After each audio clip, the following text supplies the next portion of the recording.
Alicia Mariam Jallow, spoken word piece, Three Crosses.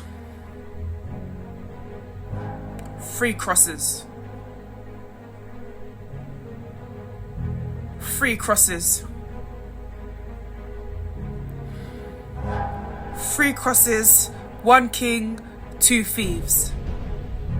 Three crosses, one king, two thieves.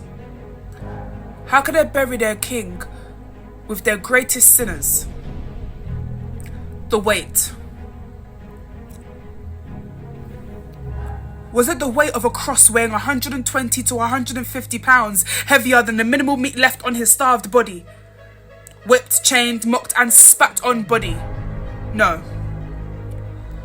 Was it the weight of a cross as he carried it in scorching heat with blisters not just from being whipped but from the unsmoothed wood on his already torn open skin? No. Was it the weight of the love that he had for these people even as they spat and ridiculed him as he used his last strength to reach to his death for these people? No. It was the weight of the world. A starved body, whipped, chained, mocked and spat on body, holding the weight of everybody, leaving nobody behind even as they looked at him as nobody.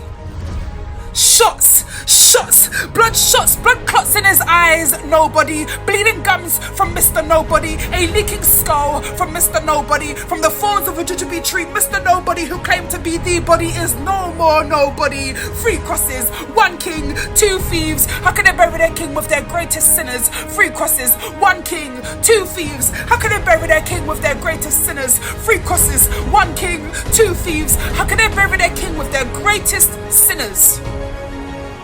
The weight of just taking out the trash like it was any other day. They, using a thick nail, had to throw their weight all the way back just so that they can hammer into his wrist. They knew what they were doing. They, using a cloth, would pull the arms of their king until they dislocated his arm to reach the holes that they had already made in this dead tree. They wished to hang them upon. They knew what they were doing. Three crosses, one king, two thieves. How can they bury their king with their greatest sinners? Three crosses, one king, two thieves. How can they bury their king with their greatest sinners? The weight. One thief asked how. Why do you carry the weight of these people when you are the king? You can just step off of this pedestal, this dead tree that causes you pain. You are not this. You claim to be this tree of life. Why do you claim to death if you are the king? Then prove it. If you are who you say you are, you could just tear down our temple and rebuild it in 3 days. Look at you. Jesus remained silent. The second thief responded and said, "Are you not ashamed?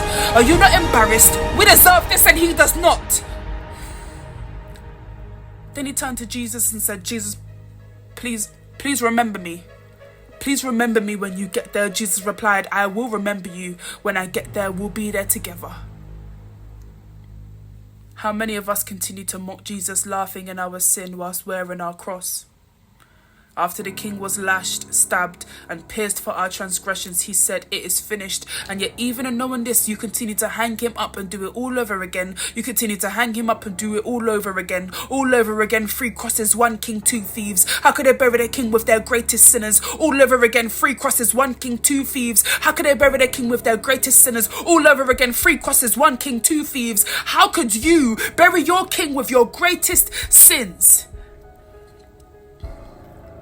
Sinner, when will you change, sinner? Every time we sin, when will you change, sinner?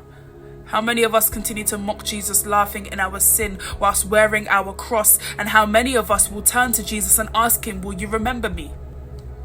Three crosses, one king, two thieves. Three crosses, one king, two thieves. How could I bury my king with my greatest sins?